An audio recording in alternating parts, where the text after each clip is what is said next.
मुकेश अंबानी के भाई अनिल अंबानी की मुश्किलें एक बार फिर से बढ़ती हुई नजर आ रही है।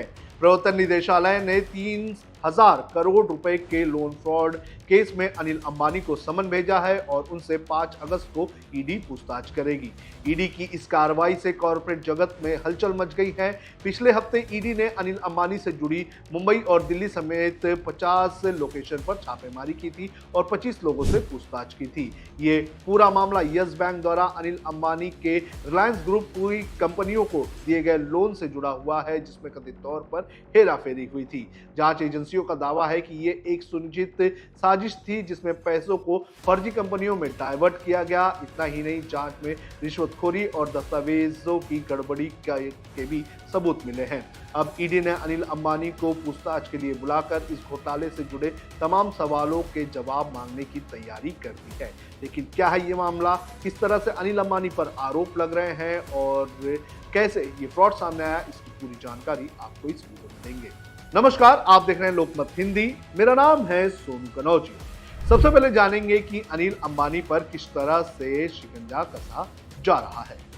ईडी की जांच में यह सामने आया है कि अनिल अंबानी की कंपनियों, खासतौर पर रिलायंस होम फाइनेंस और रिलायंस कमर्शियल फाइनेंस को यस बैंक ने करीब 3000 करोड़ रुपए का लोन दिया था। ये लोन 2017 से 2019 के बीच दिए गए। शुरुआती जांच में यह पाया गया है कि इस रकम का एक बड़ा हिस्सा फर्जी कंपनियों और ग्रुप की अन्य इकाइयों में डाइवर्ट कर दिया गया। इतना ही नहीं, लोन अप्रूवल में भी भारी गड़बड़ियां पाई गई। अब बात करते हैं कि ईडी की जांच में क्या क्या खुलासा हुआ है। ईडी का कहना है कि यह घोटाला पूरी तरह से एक सोचा समझा और सुनियोजित प्लान का हिस्सा था। जांच में सामने आए कुछ मुख्य बिंदु इस प्रकार हैं। बिना वेरिफिकेशन या बेहद कमजोर कंपनियों को भारी भरकम लोन दिया गया। एक ही डायरेक्टर और एक ही एड्रेस पर दर्जनों कंपनियों का रजिस्ट्रेशन किया गया। जरूरी दस्तावेजों का अभाव और बैंकिंग नियमों की अनदेखी इस मामले में की गई।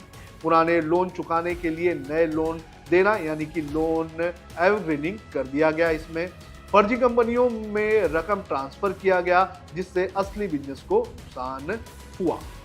अब बात करते हैं इस पूरे मामले में सीबीआई किस तरह से शामिल हो सकती है। इस पूरे मामले की अगर बात करें तो इसमें सीबीआई की भी बड़ी भूमिका है। सीबीआई ने पहले ही 2 एफआईआर दर्ज की थी जो यस बैंक द्वारा रिलायंस ग्रुप की 2 कंपनियां रिलायंस होम फाइनेंस लिमिटेड और रिलायंस कमर्शियल फाइनेंस लिमिटेड को दिए गए लोन से जुड़ी हुई है। एफआईआर में यस बैंक के पूर्व सीईओ राणा कपूर को आरोपी बनाया गया है। इसके बाद सीबीआई, ईडी और अन्य संस्थाएं जैसे सेबी, नेशनल हाउसिंग बैंक और बैंक ऑफ बड़ौदा इस केस से जुड़ी हुई जानकारियां साझा कर रही हैं। अब इस मामले का शेयर बाजार में कितना असर पड़ेगा और कंपनी की इस पर क्या सफाई आई है, ये भी आपको बता देते हैं। जैसे ही छापेमारी की खबरें सामने आई थी, उसके बाद ही रिलायंस पावर और रिलायंस इंफ्रास्ट्रक्चर के शेयरों में भारी गिरावट देखी गई।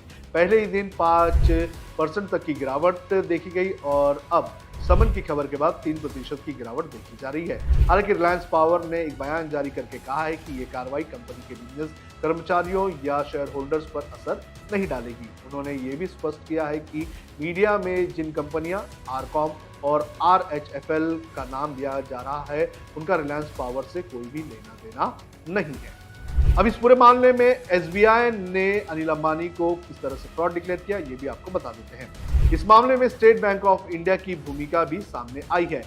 एसबीआई ने अनिल अंबानी और उनकी रिलायंस कम्युनिकेशन को फ्रॉड घोषित किया है। बैंक का आरोप है कि आरकॉम ने लिए 31,580 करोड़ रुपए का गलत इस्तेमाल किया। इसमें से 13,667 करोड़ रुपए दूसरी कंपनियों को लोन चुकाने में इस्तेमाल किया गया और 12,000 से भी ज्यादा रिलायंस ग्रुप की अन्य कंपनियों में ट्रांसफर कर दिया गया। एसबीआई अब सीबीआई में शिकायत दर्ज कराने की प्रक्रिया में है और साथ ही अनिल अंबानी के खिलाफ पर्सनल इंसॉल्वेंसी की कार्रवाई भी एनसीएलटी में की जा रही है, जो मुंबई में इस वक्त चल रही है। ईडी का नया छापा और 68 करोड़ की फेक गारंटी। एनडीटीवी की एक रिपोर्ट के मुताबिक 31 जुलाई को ईडी ने एक नए केस में छापेमारी की जो 68.2 करोड़ रुपए की फर्जी बैंक गारंटी से जुड़ा हुआ है। इस मामले में भी अनिल अंबानी की कुछ फर्जी फर्मों का नाम सामने आया है। कहा जा रहा है कि ये एक बैंक गारंटी का मामला था जिसमें कथित तौर पर फ्रॉड किया गया। अब आगे इस पूरे मामले में क्या होगा ये भी आपको बता देते हैं।